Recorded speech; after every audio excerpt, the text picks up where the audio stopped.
भागवतम द्वितीय स्कंद अध्याय 6 श्लोक संख्या 29 शब्दाद अनुवाद तात्पर्य कृष्ण कृपा मूर्ति श्री श्रीमद अभय चरणारविंद भक्तिवेदांत स्वामी श्री प्रभुपाद द्वारा ततस्ते भ्रातर इमे प्रजानां पतयो नव अयजन व्यक्तम अव्यक्तम पुरुषम सुसमाहितः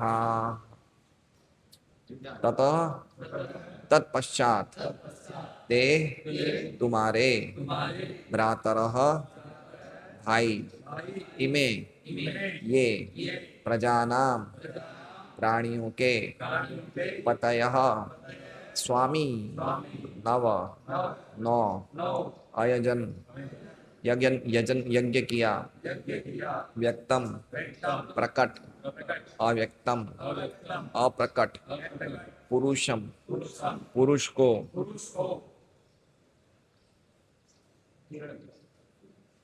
सुसमाहिता उचित अनुष्ठानों से अनुवाद। हे पुत्र, तत्पश्चात तुम्हारे 9 भाइयों ने जो प्रजापति हैं व्यक्त तथा अव्यक्त दोनों प्रकार के पुरुषों को प्रसन्न करने के लिए समुचित अनुष्ठानों सहित यज्ञ संपन्न किया। ओम अज्ञानतिमिरान्धस्य ज्ञानाञ्जनशलाकया चक्षुरुन्मिलितं येन तस्मै श्री गुरुवे नमः। हार्दिक और राघव दोनों आ गए हो बेटा।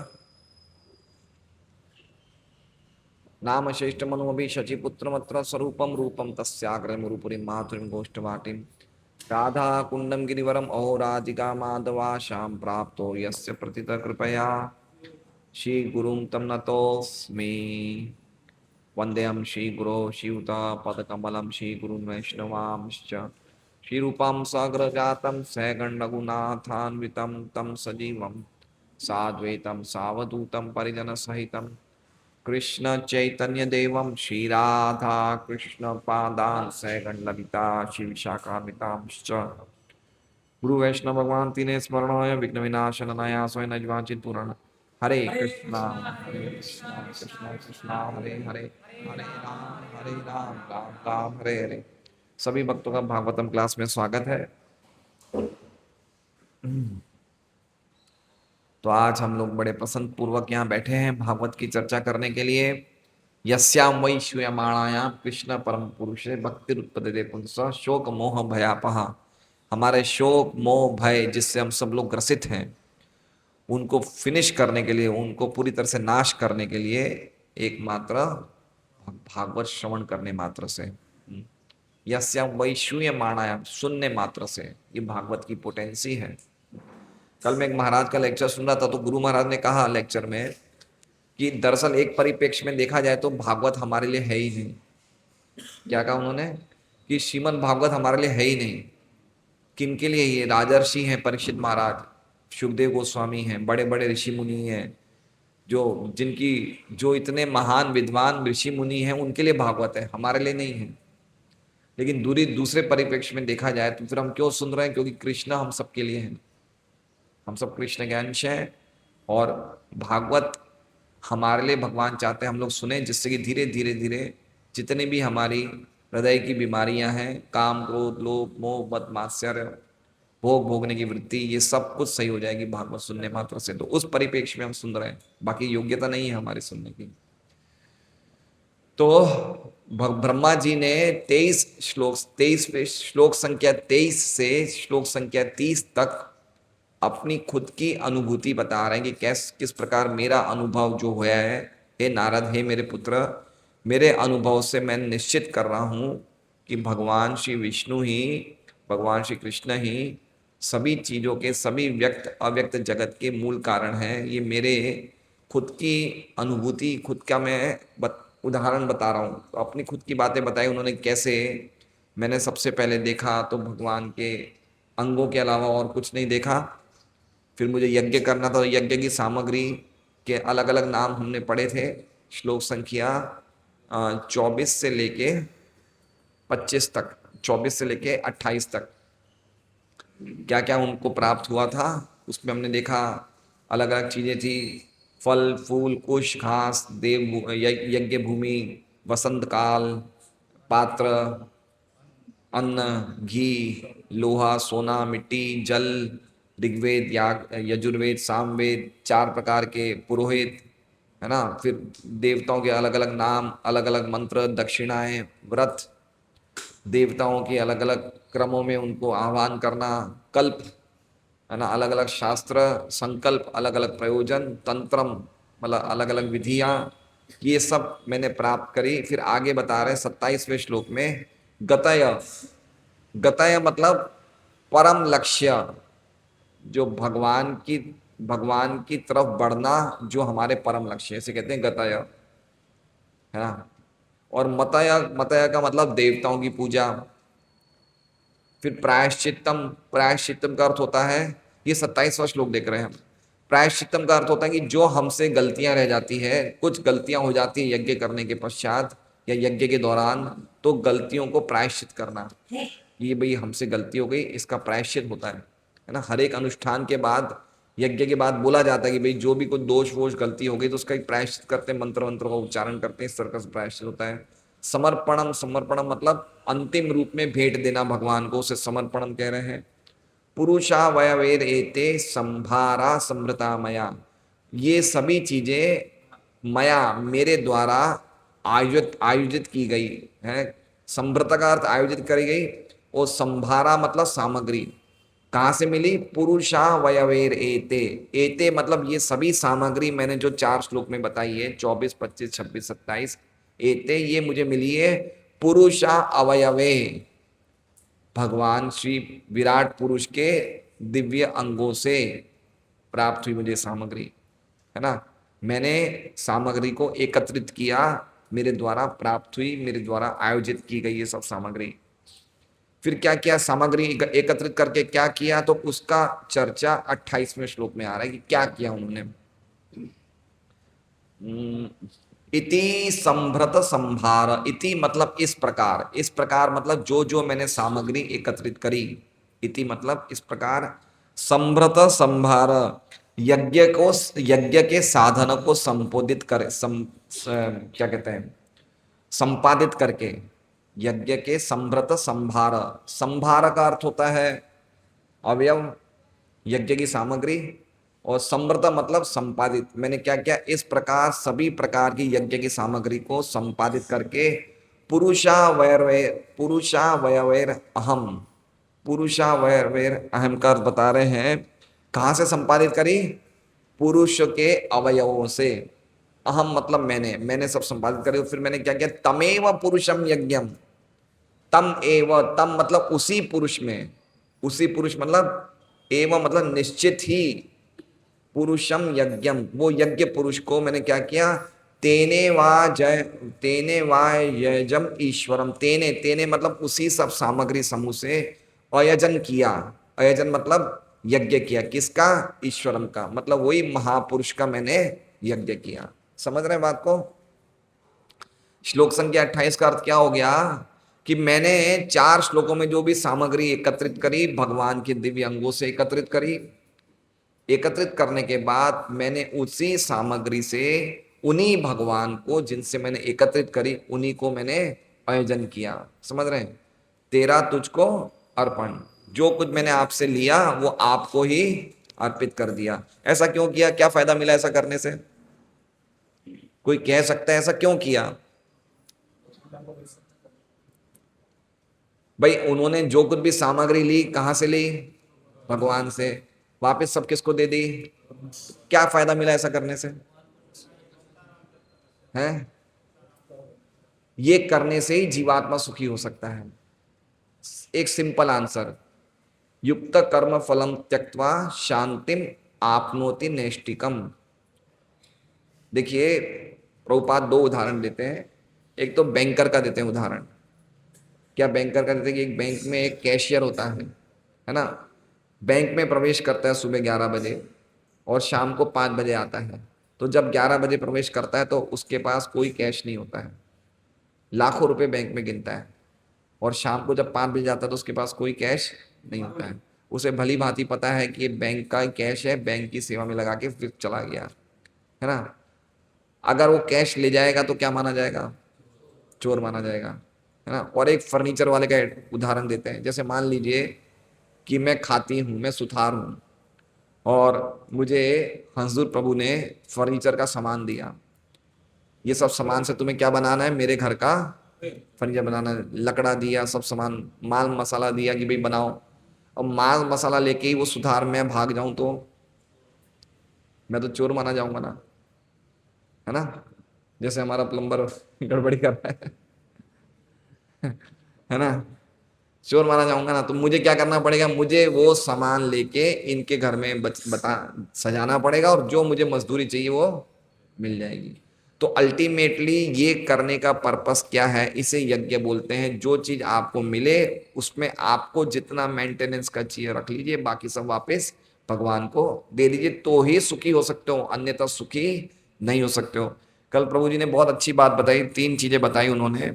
उन्होंने कहा कि हर एक व्यक्ति में जो इस जगत में आता है, उसमें 3 चीजें बहुत जबरदस्त तरीके से उनके घर में वास कर चुकी है, उनके हृदय में वास कर चुकी है। वो कौन सी 3 चीजें हैं? कंट्रोलरशिप, एंजॉयरशिप और प्रोप्राइटरशिप। कंट्रोलरशिप का मतलब जो चीज को हम देखते हैं या जो चीज हम जहां पे रहते हैं, हम उन चीजों को अपने नियंत्रण में लेना चाहते हैं। इसे कहते हैं कंट्रोलरशिप, कि मैं ही इस नियंत्रक हूं। ये भावना चाहे कोई व्यक्ति धनी है या निर्धन है, सब में होती है, अलग अलग अनुपात में सब में होती है। दूसरा बताएं एंजॉयरशिप, भोक्ता की भावना, कि मैं भोगने वाला भोक्ता हूं, ये भावना। और तीसरा प्रोपराइटरशिप, इसका मालिक भी, इसका स्वामी भी मैं ही हूं। तो ये करने से, यज्ञ करने से व्यक्ति क्या हो जाएगा, सुखी हो जाएगा। ये यज्ञ की पूरी सिस्टम है ये। देखिए, अगर आप गीता जी का 3 अध्याय का 10वां श्लोक पढ़ेंगे, तो उसमें कह रहे हैं, सह यज्ञा प्रजा सृष्ट्वा पुरोवाच प्रजापति अनेन प्रसविश्वेदम एष वोष्ठ ईष्ट्व कामधुक। सह यज्ञा प्रजा सृष्ट्वा पुरोवाच प्रजापति, प्रजापति या तो ब्रह्मा हो गए या विष्णु हो गए। पुरोवाच, पुरो मतलब पहले, सृष्टि के टाइम पे उवाच बोले, कौन बोले? प्रजापति। प्रजापति में या तो ब्रह्मा जी को मान लीजिए या भगवान विष्णु को मान लीजिए। क्या बोले, क्या किया उन्होंने? सह यज्ञा प्रजा सृष्टवा, प्रजाओं को, एक तरफ प्रजाओं को सृष्टि करी और दूसरी तरफ सह यज्ञ, यज्ञों को भी सृष्टि करी, यज्ञों को भी सिस्टम बनाया। एक तरफ प्रजाओं को बनाया, एक तरफ क्या बनाया? यज्ञ। अनेन प्रसव, अनेन मतलब हे प्रजा, पुरोवाच बोले, क्या बोले कि हे प्रजा, ये अनेन, अनेन मतलब यज्ञ करने से तुम्हें सब कुछ मिलेगा। जो भौतिक चीजें चाहिए वो भी मिलेगा, आवश्यकता मिले वो भी मिलेगी, और आध्यात्मिक समृद्धि भी तुम्हारी होगी।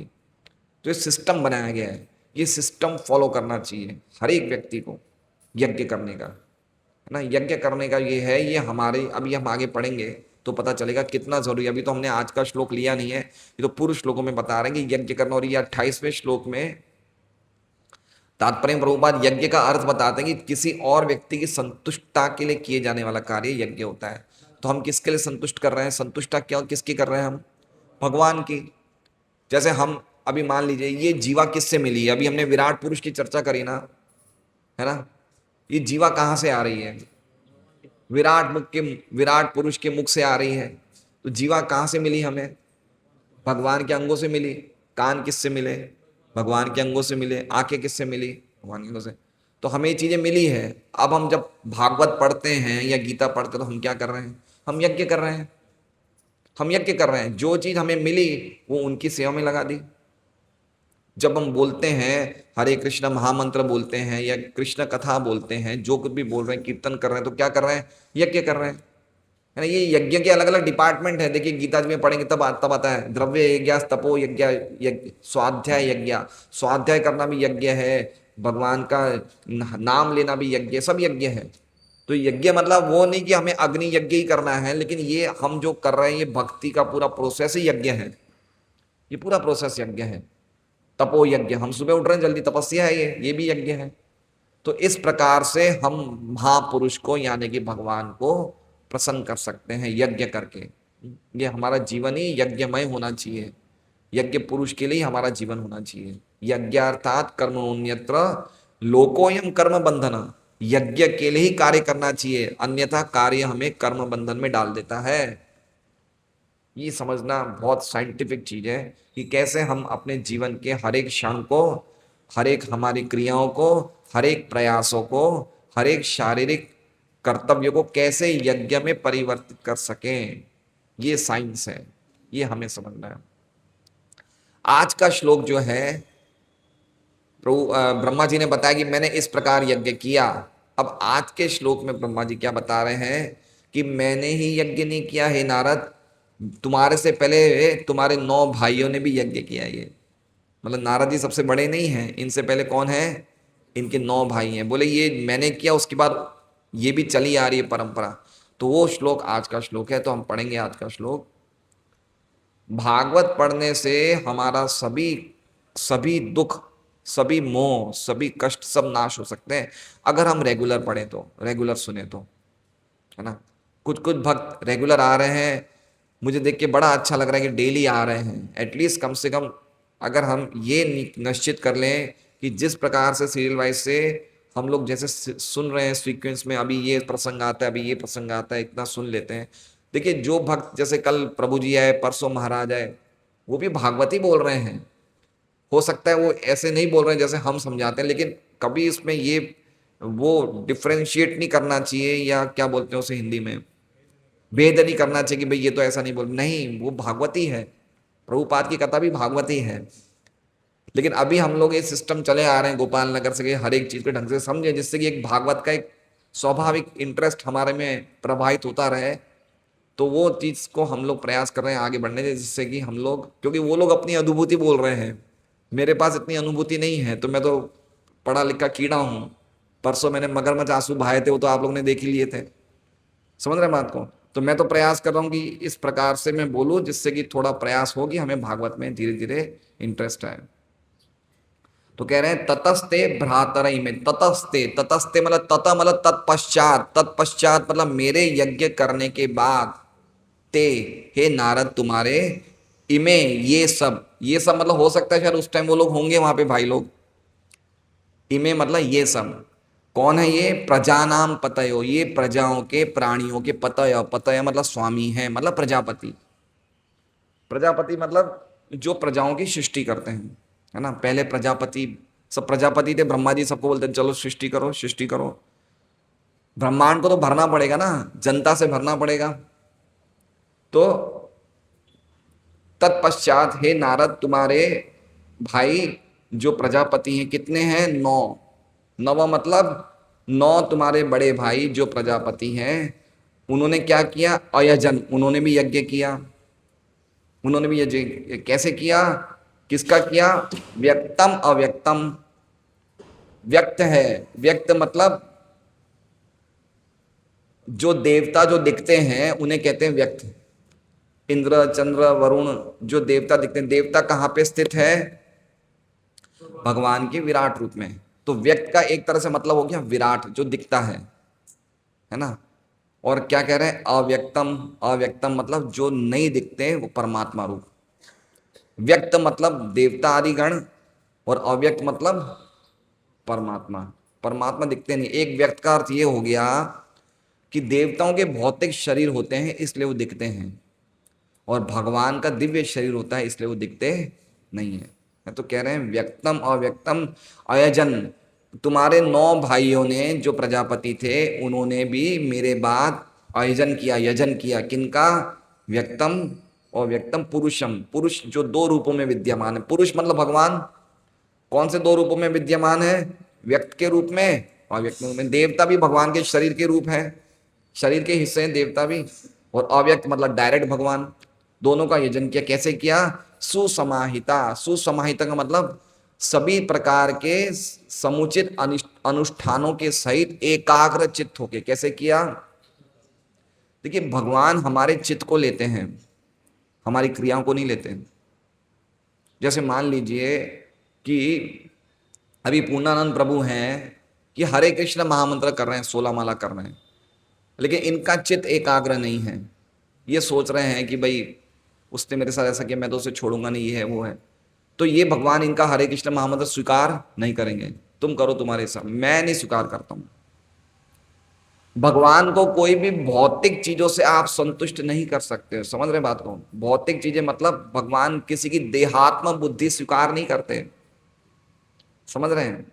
अगर व्यक्ति देहात्म बुद्धि में है, उसकी सेवा भगवान स्वीकार नहीं करेंगे। वो तो पूरी तरह से सच्चिदानंद है, वो क्यों स्वीकार करेंगे भाई?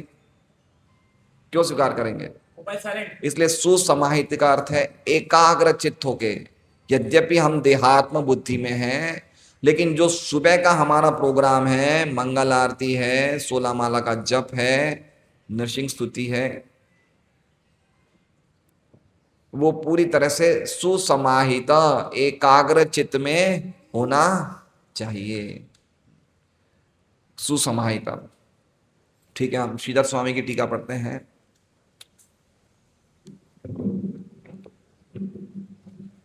व्यक्तम का अर्थ बता रहे हैं, व्यक्तम इंद्रादि रूपेण। व्यक्तम इंद्रादि रूपेण, व्यक्त मतलब इंद्रादि स्वरूप प्रकट भगवान के, जो भगवान का प्रकट स्वरूप। प्रकट स्वरूप मतलब इंद्र भगवान नहीं है, लेकिन दिखते हैं कि भाई इंद्र हैं, चंद्र हैं, वरुण, जहां दिख रहे हैं ये कि भगवान के विराट रूप में स्थित हैं, ये व्यक्त हैं, दिखते हैं। तो कह रहे हैं व्यक्तम का अर्थ है इंद्रादि रूप, और अव्यक्तम का अर्थ है स्वतः अप्रकट भगवान। इनके द्वारा पुरुषम जातम अग्रतः इत्यस्यार्थो दर्शित। इसके द्वारा पुरुषम जातम अग्रतः, जो पुरुष सुक्त का एक और श्लोक है, कौन सा है? पुरुषम जातम अग्रतः तेन देवा अयजंत। एक और श्लोक की पुष्टि कर रहे हैं, है ना? हर एक श्लोक में ब्रह्मा जी पुरुष सूक्त के श्लोकों की पुष्टि कर रहे हैं। समझ रहे हैं? ये बात कितनी बार कह चुके हैं हम। पुरुष सूक्त जो इस अध्याय का नाम है, वो ऋग्वेद के मंत्र वचन है। तो ब्रह्मा जी पुरुष सूक्त के श्लोकों को उद्धृत करके अपनी बातों को पुष्ट कर रहे हैं कि जो कुछ भी मैं बोल रहा हूं उसका सोर्स कहां से है? पुरुष सूक्त से। तो वही चीज कह रहे हैं यहाँ पे। अब आगे क्या कह रहे हैं? नवेति मरीचिर अत्रि अंगिरसो पुलत्स्य पुलह क्रतु भृगुर वशिष्ठो दशश्चेति नवम। अब ये जो 9 भाई हैं उनके नाम लिए हैं, जो 9 भाई हैं ना नारद जी के, उनके नाम लिए गए। कौन कौन है? मरीचि, अत्रि, अंगिरा, पुलत्स्य, पुलह, क्रतु, भृगु, वशिष्ठ तथा दक्ष। ऐसे 9 प्रजापतियों। उसके बाद वो अगले श्लोक में आएगा। समझ गए आप लोग? 9 प्रजापति कौन है? इन्होंने प्रजाओं को बढ़ाया। जैसे ये इसमें पुलत्स्य नाम है। पुलत्स्य के पोते कौन है पता है? हैं? रावण। पुलत्स्य के पोते, पुलत्स्य के बेटे थे विश्रवा। विश्रवा की 2 वाइफ थी, एक से कुबेर हुए और एक से ये रावण, कंस और ये कुंभकर्ण और ये विभीषण हुए। तो ऐसे पूरी पूरी प्रजा को बढ़ाने वाले प्राय ये सब प्रजापति थे। और भी ऐसे पहले पहले सब इतने बड़े बड़े प्रजापति हुए। हाँ हाँ, ये ऋषि वही है ये। हाँ हाँ, नहीं, एक मतलब एक वो सप्तर्षि हैं वो अलग हैं, लेकिन उसमें वशिष्ठ भी आते हैं, प्रजापतियों में भी आते हैं। और ये 9, मेरे हिसाब से जो 9 प्रजापतियों का नाम लिखा हुआ है, करदम मुनि ने अपनी 9 बेटियों का विवाह इन सबसे ही कराया था, मुझे ऐसा ध्यान आ रहा है। देखना पड़ेगा 3rd कैंटो में। करदम मुनि के भगवान कपिल हुए, उससे पहले 9 बेटियां थी। हाँ, तो सब वो ब्रह्मा जी के पुत्रों को दिया गया था, शायद हो सकता है यही हो। एक बार फिर चेक करना पड़ेगा। विश्वनाथ चक्रवर्ती ठाकुर की हम टीका पढ़ते हैं। तो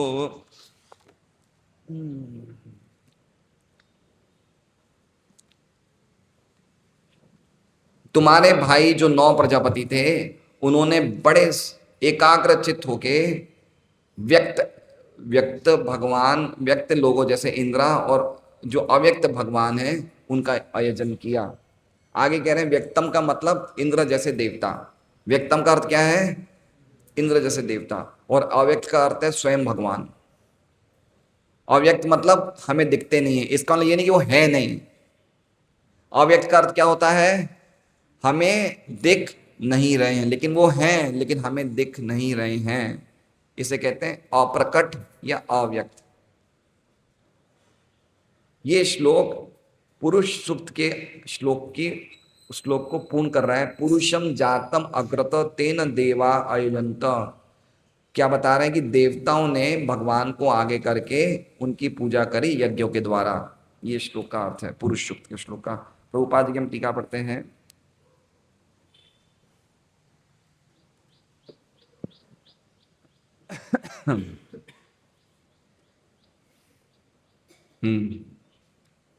व्यक्त पुरुषों में स्वर्ग के राजा इंद्र तथा देवता जैसे उनके पार्षद आते हैं। व्यक्त पुरुष का अर्थ समझ गए? स्वर्ग के राजा देव इंद्र और उनके अलग अलग देवता का। और अव्यक्त पुरुष में साक्षात श्री भगवान आते हैं। देखिए, अव्यक्त का अर्थ बहुत इंपॉर्टेंट है। भगवान दिख नहीं रहे लेकिन है। जैसे अभी कोई व्यक्ति ऐसा बोले कि भगवान दिखते नहीं हैं, तो उनकी फोटो लगा के उस उनकी रूप की कल्पना कर सकते हैं। और कोई व्यक्ति ऐसा बोले कि भगवान दिखते नहीं है, इसलिए कृपा करके वो छवि रूप में प्रकट होते हैं जिससे कि हम अपनी भौतिक आंखों से देख सकें। दोनों में से किसका स्टेटमेंट सही है? समझ रहे हैं? जैसे मान लीजिए अमरा राम जी ऐसा बोल रहे हैं कि भगवान दिखते तो है नहीं, इसलिए एक फोटो लगा के उनके रूप की कल्पना कर लो कि भगवान ऐसे लगते होंगे। और लोटन दास जी कह रहे हैं कि भगवान पूर्ण आध्यात्मिक शरीर वाले हैं, वो दिखते नहीं हैं। लेकिन हम बद्ध जीवों पे, क्योंकि हम लोग भौतिक चीजों के अलावा कुछ देख नहीं सकते, इसलिए हम बद्ध जीवों पे कृपा करने के लिए वो हमारे सामने भौतिक छवि में प्रकट होते हैं, छवि रूप में प्रस्तुत होते हैं। तो किनका स्टेटमेंट सही है? लोटन दास जी का। उन्होंने सिद्धांत को सही समझा है कि भगवान यद्यपि दिखते नहीं हैं, लेकिन हमें छवि रूप में, हम अपनी भौतिक आंखों से भगवान को देख सके, इसलिए छवि रूप में प्रस्तुत होते हैं। ऐसे समझना चाहिए, ऐसा नहीं समझना चाहिए। कुछ लोग का मानना ऐसा है, जो निर्विशेषवादी लोग हैं, कि भगवान की कल्पना कर लो, रूप तो है नहीं, अव्यक्त है, देखो लिखा हुआ है अव्यक्त है, रूप तो है नहीं, कल्पना कर लो कोई भी रूप में। आप चाहे शिव की कल्पना कर लो, ब्रह्मा गणेश की कर लो, दुर्गा की कर लो, सब उसी का अव्यक्त के रूप है। सब उसी का निराकार की तो रूप है। ये सब कल्पना कर लो, जो तुम्हें रूप अच्छा लगता है उसकी कल्पना कर लो। साईं बाबा की कर लो, खाटू श्याम जी की कर लो, सालासर जी की कर लो, हनुमान जी की कर लो, शिव जी की कर लो, दुर्गा जी। ये स्टेटमेंट बिल्कुल शास्त्र के विरुद्ध है।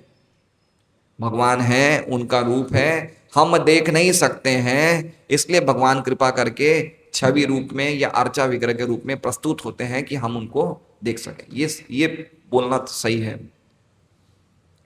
व्यक्त पुरुष भौतिक कार्यों के भौतिक नियंत्रक हैं, जबकि श्री भगवान का अप्रकट व्यक्तित्व दिव्य है और भौतिक व्योम की सीमा के परे है। भौतिक व्योम मतलब इस भौतिक ब्रह्मांड से परे है भगवान का रूप। इस कलयुग में व्यक्ति देवता भी नहीं देखते, देवता भी इस कलयुग में इस कलयुग में व्यक्त देवता भी नहीं दिखते, क्योंकि अंतरिक्ष यात्रा पूर्ण रूप से बंद है। समझ रहे हैं? अंतरिक्ष यात्रा, जैसे मान लीजिए अभी बारिश हो रही है, बारिश हो रही है ज्यादा, तो कोई ना कोई, हम जैसे मान लो अगर हमें सापुतारा जाना है या कहीं घूमने जाना है और वो रास्ता बंद हो जाए, तो हम क्या बोलेंगे? भाई बारिश के दिनों में रास्ता बंद है। तो कलयुग के दिनों में कौन सा रास्ता बंद है? देवताओं का अंतरिक्ष का रास्ता। मतलब समझ रहे हैं? इसके पहले के युगों में देवता आते थे और हम लोग देखते थे। जैसे युधिष्ठिर महाराज के यज्ञ होते थे तो देवता आते थे, और जो सामने लोग बैठे रहते थे, पृथ्वीवासी लोग बैठे रहते थे, वो देवताओं को देखते थे। तो प्रभुपाद क्या कह रहे हैं कि अब ये बंद हो चुका है, अब हम नहीं देख सकते। यहाँ तक कि देवता यहाँ आना पसंद नहीं करते हैं। देवता अगर आएंगे भी ना, तो उनके पैर जमीन पे छुएंगे नहीं, उनके पैर थोड़े जमीन से ऊपर ही रहते। व्यक्ति जितना जितना व्यक्ति मतलब हाई क्लास का होता है, वो इस जगह पे आना पसंद नहीं करता है ना। तो भगवान के भी चरण छूते नहीं है, भगवान के भी चरण थोड़े ऊपर रहते हैं भूमि से, ऐसे देवताओं के भी चरण थोड़े ऊंचे रहते हैं, उनको पसंद नहीं है यहाँ पे आना, है ना। देखिए उर्वशी ने भी मना किया पुरूरवा को कि आप मुझे अपने साथ ले लेना चाहते हो, लेकिन मैं नहीं आऊंगी। बोले क्यों नहीं आऊंगी? बोले आप लोग तेल खाते हो, मुझे घी चाहिए। बोले घी में सब्जियां बनाओगे तो मैं आऊंगी। तो ब्रू रवा को मानना पड़ा कि ठीक है, मैं जो भी आइटम बनाऊंगा वो घी में बनाऊंगा। तो उनकी स्टैंडर्ड ऑफ लिविंग बहुत हाई है देवताओं की, है ना। तो कह रहे हैं कि अभी ये अंतरिक्ष यात्रा पूर्ण रूप से बंद है, अतएव आधुनिक मनुष्यों की बंद की हुई आंखों के लिए शक्तिशाली देवता तथा शिव भगवान दोनों ही अव्यक्त बने हुए हैं। तो अभी क्या कह रहे हैं कि हम इतने ज्यादा आधुनिक हो गए हैं कि हमें भगवान की बात तो दूर की कि देवता भी नहीं दिख रहे हैं। जो कि देवताओं को देखना कोई मुश्किल नहीं है, देवताओं के भौतिक शरीर हैं, देवताओं के शरीर जो हैं वो भौतिक हैं, दिख सकते हैं, लेकिन हम लोग इतने ज़्यादा आधुनिक हो चुके हैं कि हमें देवता भी नहीं दिखते हैं, और नहीं दिखते तो हम समझते हैं है ही नहीं, हमें क्या लगता है ये है ही नहीं।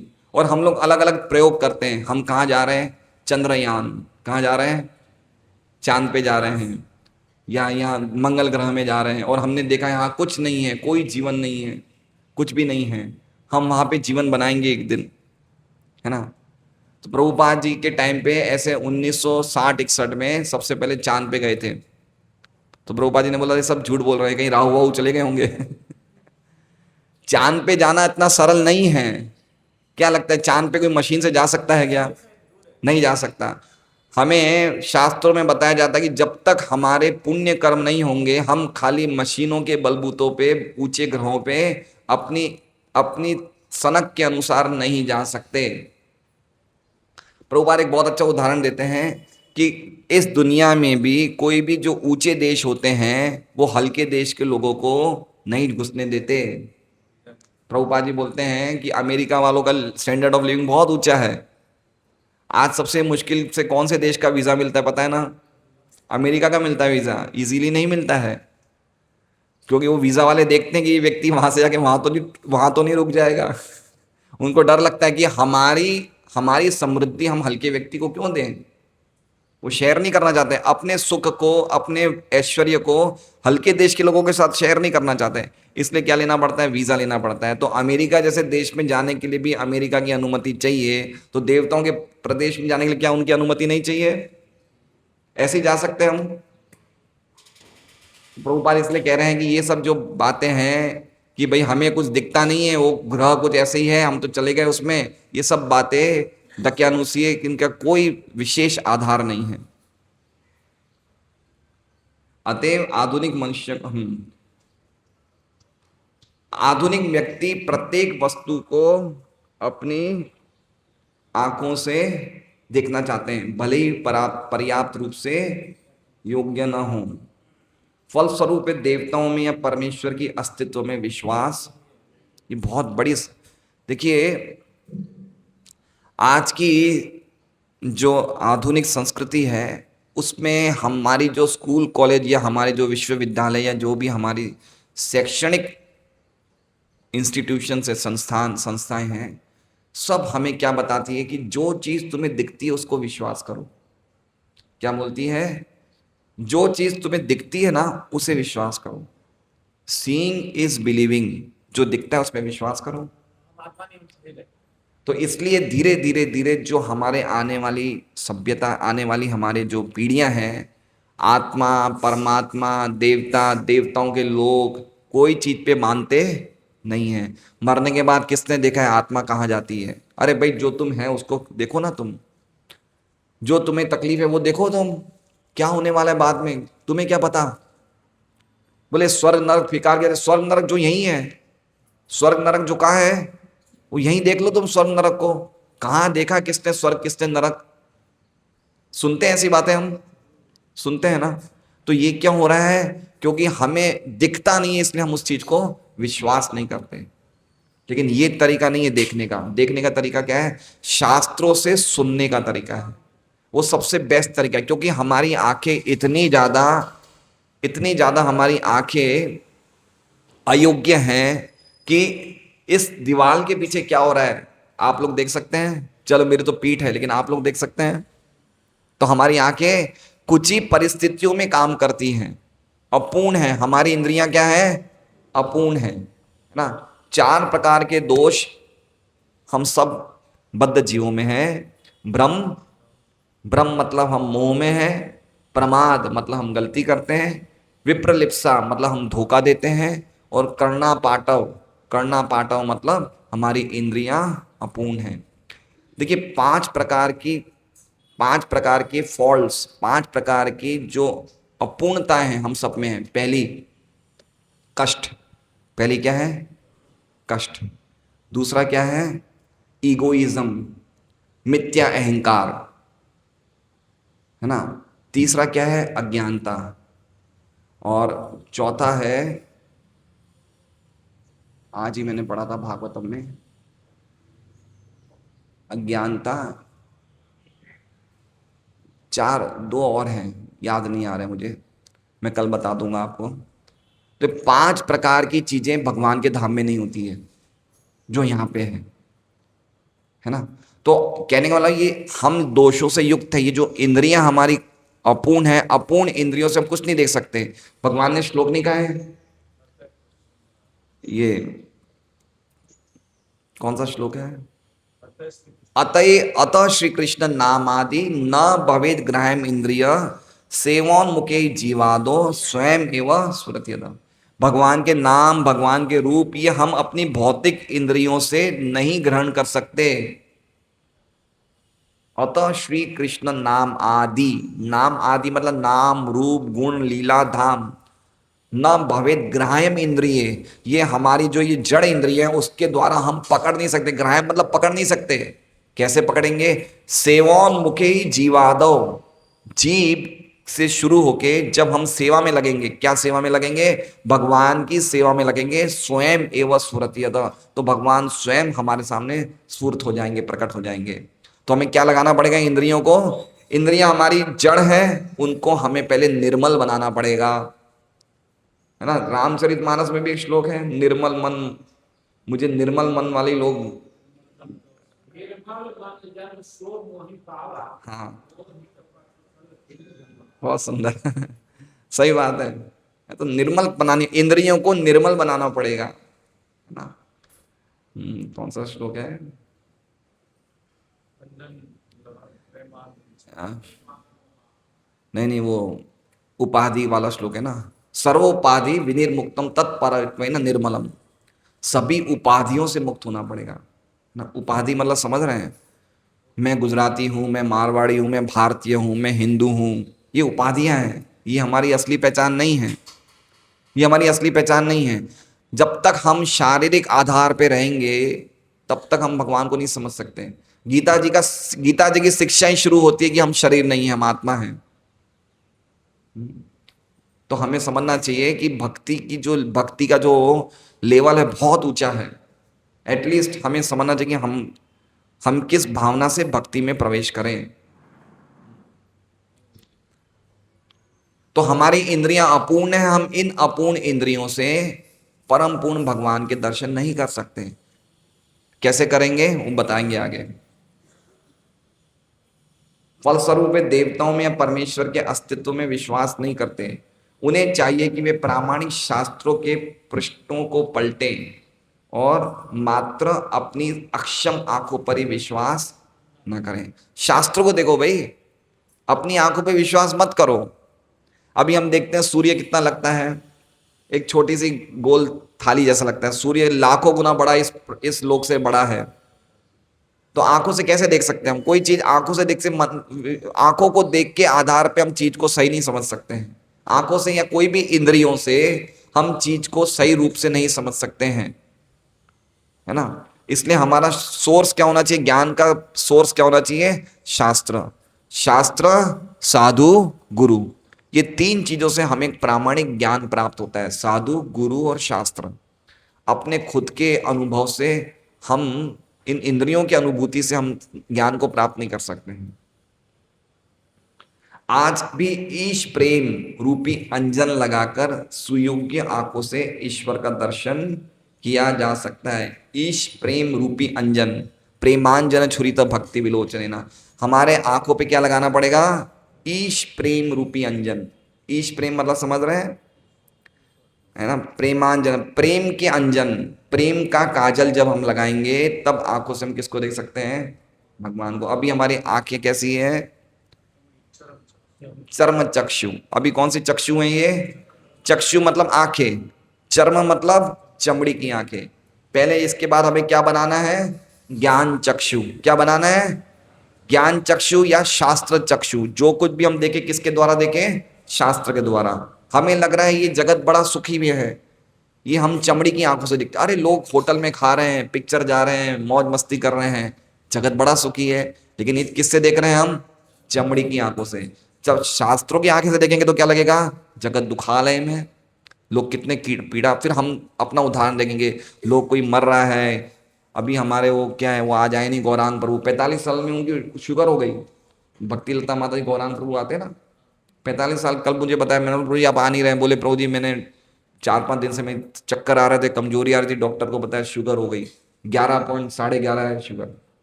जो 5.5-6 होती है ना नॉर्मल, वो 11.5 है। 45 साल की उम्र है। तो समझ रहे हैं? ऐसे हम देखेंगे शास्त्र चक्षु से कि जगत में दुखी दुखी और कुछ नहीं है। बीमारियां, बुढ़ापा, मृत्यु, जन्म, इसके अलावा और कुछ है ही नहीं। यहाँ पे कोई सुखी नहीं है। तो ये कब डेवलप होगा? जब शास्त्रों के द्वारा हम देखेंगे, शास्त्र चक्षु। और जब शास्त्र चक्षु से देखते रहेंगे तो धीरे धीरे हमारे चक्षु क्या बन जाएंगे?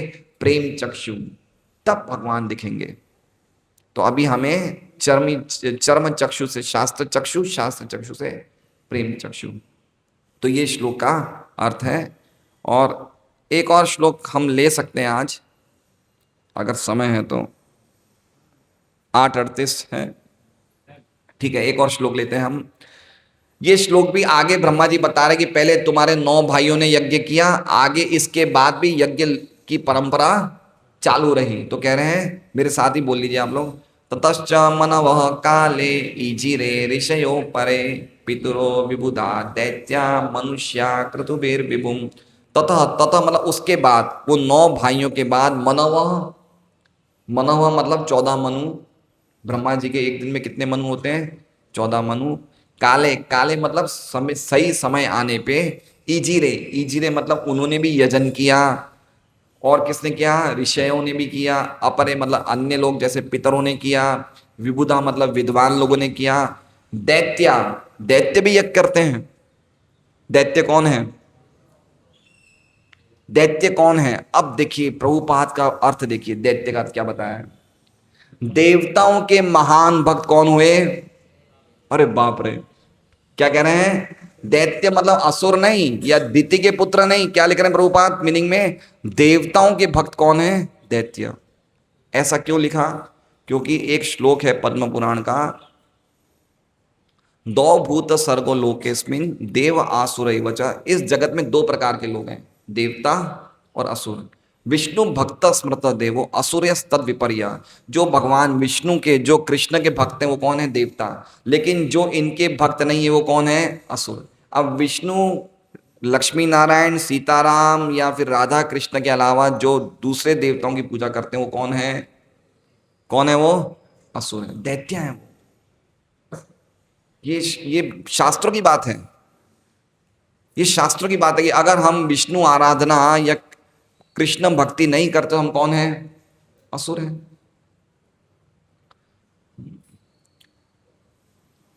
हाँ, तो अब हम अनुवाद पढ़ते हैं। अच्छा, पहले हम श्लोक के अर्थ समझ लेंगे, तो फिर आप लोग बोले कि मैं बोल रहा हूँ देवताओं के महान भक्त दैत्य हैं, लेकिन प्रभुपाद लिख रहे हैं। मेरे पीछे बोलिए, ततः तत्पश्चात च भी मनवः, मानव जाति के पूर्वज सारे मनु, काले, कालांतर में इजिरे पूजा करी, विषय ऋषिगण, अपरे अन्य, पितरः पुरखे, विबुधा विद्वान पंडित, दैत्यः देवताओं के महान भक्त। देखिए इसमें समझना चाहिए कि देवताओं की भक्ति नहीं होती है, भक्ति सिर्फ हरि की ही होती है। हमें ऐसा नहीं है कि देवताओं की हमें आदर सम्मान नहीं करना है, हमें पूरा आदर सम्मान देवताओं को देना चाहिए। जब हम भक्त लोग तो एक चींटी को भी सम्मान करते हैं, तो देवताओं को क्यों नहीं करेंगे?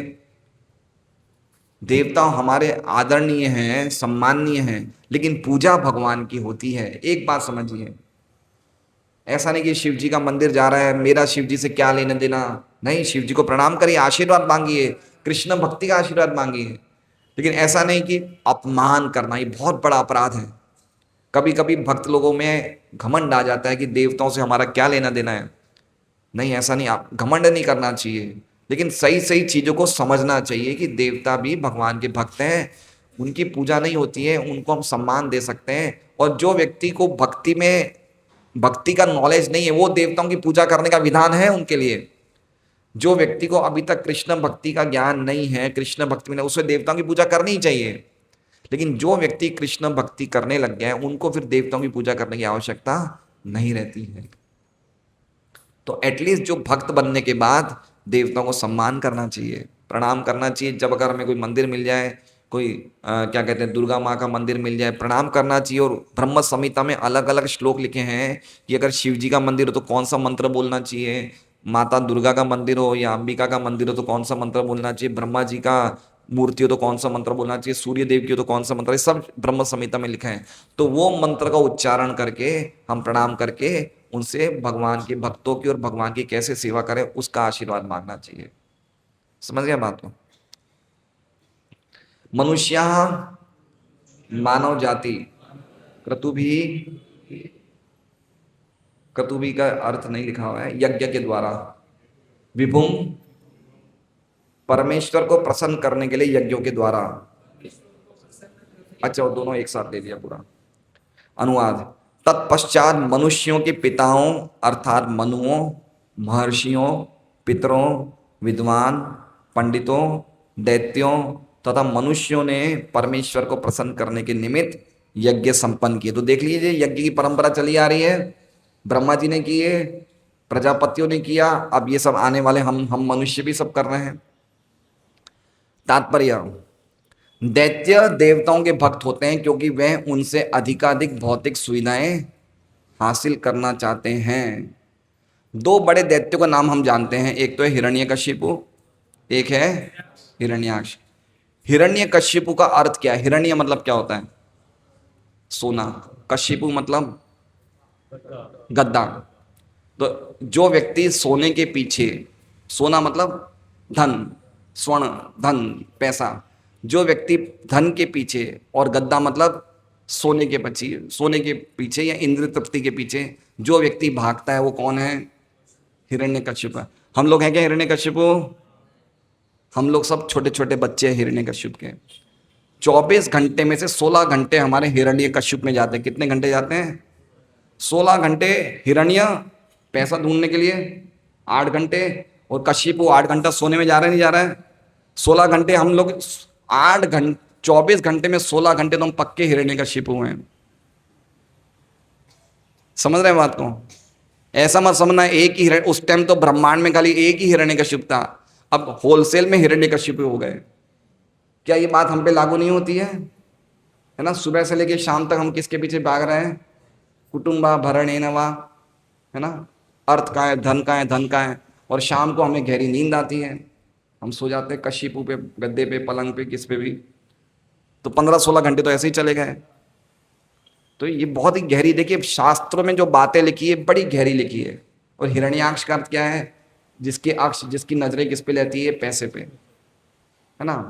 तो जितने भी असुर हैं, इसमें लिखा है दैत्य देवताओं के भक्त होते हैं क्योंकि वे उनसे अधिकाधिक भौतिक सुविधाएं हासिल करना चाहते हैं। अल्टीमेटली जो देवताओं की पूजा करते हैं वो कुछ ना कुछ चाहते कि हमें कुछ मिल जाए, भौतिक चीज मिल जाए। किंतु श्री भगवान के भक्त एकनिष्ठ होते हैं, अर्थात वे श्री भगवान की भक्ति में, सेवा में पूर्ण रूप से तल्लीन रहते हैं। उनके पास भौतिक सुविधाएं मांगने के लिए थोड़ा सा भी समय नहीं रहता है। ये बहुत गहरी बात लिख दी इसमें। क्या लिख रहे हैं प्रभुपाद? कि ऐसा नहीं कि उनको भौतिक चीजों की जरूरत नहीं होती, उनको भी होती है, लेकिन उनके पास क्या है? समय ही नहीं रहता है। समझ रहे हैं? मतलब भगवान की सेवा में इतने ज्यादा तल्लीन रहते हैं कि उनको समय ही नहीं मिल पाता कुछ मांगने के लिए। हमारे एक विष्णु गोपीनाथ भक्त हैं जो 2-3 साल गोविंदा चलाए थे सूरत में, वेसु में उनका बंगला था। उन्होंने सोचा अब हम बंगले में नहीं रहेंगे, हम मंदिर में ही रहेंगे।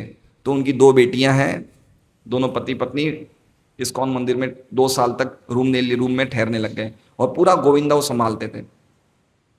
तो उनकी दोनों बेटियों को एक दिन मैंने पूछा, हमारे अच्छे मित्र हैं, मैंने बोला बेटा तुम लोग तो वेसू में रहते थे बंगले में, अब तुम यहाँ आ गए, बड़ी तपस्या में रह रहे हो, दिन भर ही गोविंदा में सेवा करते हो, एक ही रूम में सब लोग रहते हो, तो मैंने तुमको कैसा लग रहा, मन लग गया? बोले प्रभु जी हमें सेवा इतनी रहती है कि ये सोचने के लिए भी टाइम नहीं कि मन लगा नहीं लगा। बोले सुबह से लेकर शाम तक इतनी सेवाएं करते कि रात को ऐसी जोरदार नींद आती कि हम ये सोच ही नहीं पाते कि मन लगा नहीं लगा। तो वो आंसर मुझे बहुत जबरदस्त प्रभावित कर गया कि व्यक्ति को इतना तल्लीन होना चाहिए सेवा में कि उसको पता ही नहीं लगना चाहिए कि कैसे भगवान की सेवा में मेरा टाइम जा रहा है। आज व्यक्ति परेशान पता है क्यों है? क्योंकि उसको पता नहीं कि मैं अपने टाइम को कैसे एंगेज करूं। बहुत बड़ी समस्या है। लेकिन भक्तों के पास बहुत बड़ा एंगेजमेंट है। भक्तों जैसे अभी 2 दिन मार्केट बंद होने का हल्ला है ना, जो व्यक्ति भक्त नहीं हो कैसे टाइम बिताएगा, उसके लिए टाइम गुजारना मुश्किल है। लेकिन भक्तों के लिए तो एक दिन मंदी होती है, जो उनका तो एक ही ड्यूटी दिन भर की होती है। उनको इतना अच्छा लगता है सेवा करने में कि समय कैसे जा रहा है पता ही नहीं चलता है। अभी हमारा ये सेंटर बना है, इसमें हमें कितनी सेवाओं की सुविधाएं मिली है, कितनी सेवाएं मिली है। तो ये हमें समझना चाहिए कि ये जगह क्या है, ये जगह हमारी जगह है। ये मंदिर किसका है? ये हमारा मंदिर है। कभी ये नहीं समझना चाहिए कि ये घर मेरा है लेकिन ये मंदिर मेरा, ये भावना नहीं होनी चाहिए। हम लोग क्या करते हैं, अभी भागवतम में बैठे हैं, हम घर से आ रहे हैं यहाँ पे कथा सुनने, तो हम घर से तो यहाँ आ गए लेकिन हमारे मन कहाँ पे है? हम मन में कौन बसे हैं? घर बसा है। ये भावना तल्लीनता की भावना नहीं है ना। तल्लीनता मतलब हमें पूरी तरह से समर्पित होने की, भाई इतना बड़ा हमें जगह मिली है, मंदिर मिला है, कैसे हम लोगों को प्रचार करें, कैसे लोगों को भक्त बनाएं, है ना, हमें कितनी अच्छी तरह से यहाँ सेवा करनी है। ये सब पॉइंट्स हमारे मन में होना चाहिए। इससे मुझे कुछ ध्यान में आया, अभी हम कुछ नोट कर रहे थे कि कैसे हम लोग समझें। तो हमने कुछ पॉइंट नोट किए कि हमें यहाँ पे मंदिर में अगर हमें वास्तव में अपनी तल्लीनता बढ़ानी है और समय का सदुपयोग करना है, तो इस मंदिर को क्या समझे, हम अपना घर ही समझे। क्या है ये घर है। अभी 10 पेड़ यहाँ पे चंपा के पेड़ लगाए थे, 10 पेड़ 1 महीने पहले मामा जी ने और 2-3 भक्तों ने और लगाए थे। आज की तारीख में खाली 2 पेड़ रह गए, 8 टूट गए। उसका क्या कारण था कि पाइप सुबह से यहाँ से भक्त लोग वहाँ पे ले जाते हैं रसोई के लिए और वापस यहाँ धोने के लिए पाइप आता है, तो पाइप को खींचने से वो कितने पेड़ टूट गए। हमें दर्द नहीं है, ये किसकी संपत्ति है? हमें दर्द नहीं है। क्यों? क्योंकि हमारा दर्द किस में लगता है? हमारी घर की चीजों में। ये मंदिर हमारा नहीं है, मंदिर हमारा नहीं है। मंदिर हमारा है भाई, मंदिर हमारा है। तो कैसे कृष्ण मेरे हैं, मैं कृष्ण को, ये भावना कैसे आएगी? कृष्ण का धाम भी तो, मंदिर भी तो कृष्ण ही है ना। कृष्ण के मंदिर में कृष्ण में कोई अंतर थोड़ी है। तो हम ये सोच रहे थे कि भाई कुछ मीटिंग में चर्चा करें हर 1 हफ्ते में या 1 महीने में। अब पेड़ टूट गए, अभी कुछ 10-15 दिन पहले कुर्सी खींची थी जोर से, तो माइक रखा था तो माइक गिर गया, माइक टूट गया। हमें दर्द नहीं है, हमें कैसे दर्द होगा? अभी 2-3 दिन पहले वो बड़ा टोपिया था, उसमें खिचड़ी थी, तो उसके बाद वो खिचड़ी थोड़ी रह गई तो खिचड़ी जल गई। तो ये हमें सीखना पड़ेगा, हमें समझना पड़ेगा कि भाई हमें कैसे तल्लीनता लानी है। पहले हम लोग महेश्वरी भवन में प्रोग्राम करते थे, तब हमारे पास कोई था ही नहीं, तो हम किस में सेवा में लगते। अब तो खुद की जगह है, हम बुला सकते हैं लोगों को। अभी हर महीने हमें क्या है कि इस्कॉन मंदिर में हिसाब देना पड़ता है, तो ये महीने में 1 लाख खर्चा हुआ है और सामने खाली 80,000 आए हैं। ये खर्चा किसका बता रहा हूँ मैं आपको? खाली खाने पीने का, सामान का, किराने का, सब्जी का, जो हम लोग डेली भागवतम करते हैं, भागवतम क्लास का और संडे प्रोग्राम का, खाली खाने पीने का कितना खर्चा आया है? 1 महीने का 1 लाख। और सामने हमें कितना चंदा आया है? 81,000 का। तो कितना नुकसान है? 19,000 का। और प्रभुपाद बोलते हैं कि कृष्ण की संपत्ति को बढ़ाना चाहिए। तो हमें दिमाग लगाना चाहिए कैसे हम लोगों को बुलाएं कि आप लोग अपनी तरफ से प्रसाद स्पॉन्सर करो। मंदिर कुछ नहीं देगा हमें, है ना। इस्कॉन मंदिर हमें कुछ नहीं देगा, 1 रुपया नहीं देगा।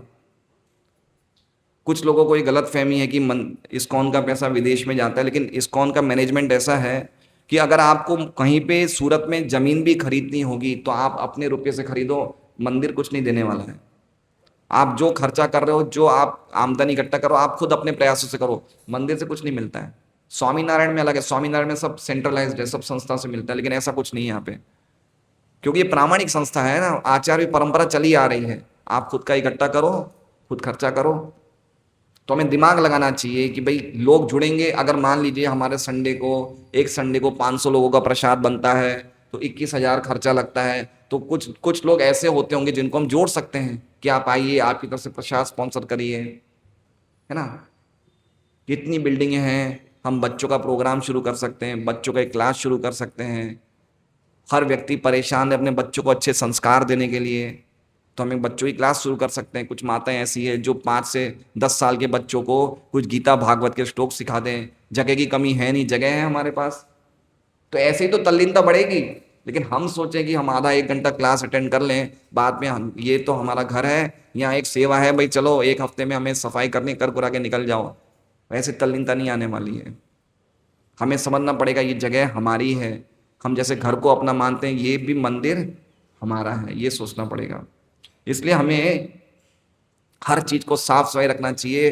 तो ये आप मानेंगे नहीं, कुछ कुछ मंदिर ऐसे हैं हमारे भारत में इस्कॉन के, जैसे शायद मुंबई में चौपाटी में राधा गोपीनाथ मंदिर है।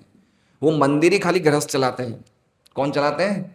खाली गृहस्थ चलाते हैं। उनकी एक एक कपल की सेवा है कि भाई एक संडे को उनको आरती करनी है, एक संडे को उनको श्रृंगार करना है, उसी संडे को शयन आरती दूसरे भक्त कराएंगे। ऐसे उनकी अलग अलग सेवा है। जो ब्रह्मचारी सन्यासी वो क्या करते हैं? वो प्रचार करते हैं। सेंटर कौन चला रहे हैं? गृहस्थ चला रहे हैं। मंदिर की बात करो, राधा गोपीनाथ गिरगाम चौपाटी का बहुत बड़ा मंदिर है, गृहस्थ चलाते हैं। तो अभी तो हम मंदिर बनाने का अभी तो आगे की बात है। अगर सेंटर भी ढंग से नहीं चला पाएंगे तो मंदिर कहाँ से बनेगा? तो हमारे में भावना होनी चाहिए कि भाई हमें कुछ करना है, भगवान की सेवा में लगना है। तल्लीनता आएगी, हमारे पास इतनी सेवाएं हैं कि समय नहीं मिल पाता है। हम चाहें तो हमारे पास 1 मिनट का समय नहीं लगा, रात को सीधी नींद ही आएगी, समझ रहे हैं। और अगर इसमें सेवा नहीं लगाई तो हमारा आहार, निद्रा, भय, मैथुन में हमें समस्या आ जाएगी। समझ रहे बात को? आज देखिए भगवान की सेवा में नहीं लगने के कारण व्यक्ति क्यों परेशान है? इन 4 चीजों के लिए। किन चीजों के लिए? आहार, निद्रा, भय, मैथुन। ये 4 चीजें व्यक्ति को सरलता से मिल जानी चाहिए, लेकिन आज की तारीख में 4 चीजें मुश्किल से मिल रही, नहीं मिल रही है ना। आहार सही नहीं मिल रहा है, निद्रा लोगों को, आधे लोगों को नींद नहीं आती है, लोग 11-12 से पहले तो सोते नहीं है, सही बात है। भय, भय मतलब घर बनाने के लिए आज हर व्यक्ति लोन ले रखा है, ईएमआई ले रखा है। और मैथुन मतलब लोगों की शादी पहले जो 20-22 साल में हो जाती थी, अब वो 28 साल में और 30 साल में हो रही है। तो सिस्टम गड़बड़ा नहीं गड़बड़ा? तो जब तक हम वर्णाश्रम धर्म का, सनातन धर्म का पालन नहीं करेंगे, हमारा जो नॉर्मल धर्म है, हमारा खाने पीने का भी धर्म है, वो भी डिस्टर्ब हो जाएगा। इसलिए हमें समझना चाहिए कि भगवान की सेवा करने से हमें अपनी जो खुद की आवश्यकता है वो भी संपूर्ण रूप से प्राप्त होती है यज्ञ करने से। ये बिल्कुल पॉइंट समझना चाहिए कि हमें तल्लीन रहना चाहिए। हमारे पास सब कुछ है, बताइए हमें कितना प्रयास करना चाहिए। हर एक व्यक्ति को ये सोचना चाहिए कि भाई हमें कुछ करना है, हमें कुछ करना है। जैसे अब कुछ रसोई में माताएं, जैसे आज संडे, आज जिसकी सेवा है उनको पूरा सेवा करके आए, वो पूरी तरह से वहीं पे सब कुछ कंप्लीट करके आए, फिर माइक वहाँ भी आवाज़ आती है तो एक दिन वहाँ सुन ले भागवतम क्लास, लेकिन उसके बाद वो कुछ बाकी नहीं रह जाए। तो ये सब चीज़ें होती है, बात करने की चर्चा होती है। 22,000 रुपये वॉचमैन को लग रहे हैं महीने के, इसको कैसे, इसका क्या रास्ता है, इसके लिए हमें चर्चा करनी चाहिए। तो ये ऐसे तल्लीनता बढ़ती है। इस तरह से हम तल्लीन होंगे तो हमें लगेगा कि ये सेंटर कितनी जल्दी भक्त लोग आएंगे, प्रचार करें। जो कोई लोग बिल्डिंग में जा सकते हैं, अलग अलग बिल्डिंगों में बुला सकते हैं, आप आइए प्रोग्राम में। ये सब कृष्ण सेवा में ही आता है, ये सब कृष्ण सेवा में, ये सब यज्ञ है। ऐसे हम तल्लीनता रहेंगे तो हमारा समय कैसे निकलेगा पता नहीं चलेगा। और समय निकालना ही सबसे बड़ा कर्तव्य है। समय को भगवान की सेवा में लगाना ये बहुत बड़ी कला है। लोगों के पास एंगेजमेंट नहीं है इसलिए समय नहीं निकाल पाते, लेकिन हमारे पास सब कुछ है। 16 माला करो, गीता भागवत पढ़ो, मंगल आरती करो, नृसिंह स्तुति करो, भागवतम क्लास सुनो, दूसरी सेवाओं में लगो, समय निकल गया। मुश्किल है समय निकालना। तो ये सब चीजें हमें समझनी चाहिए। अब कल हमने देखा कि कुछ बच्चे कल छुट्टी चल रही, 2 दिन से कुछ बच्चे आए थे, तो कल वो पुलाव और क्या था, रायता था कल।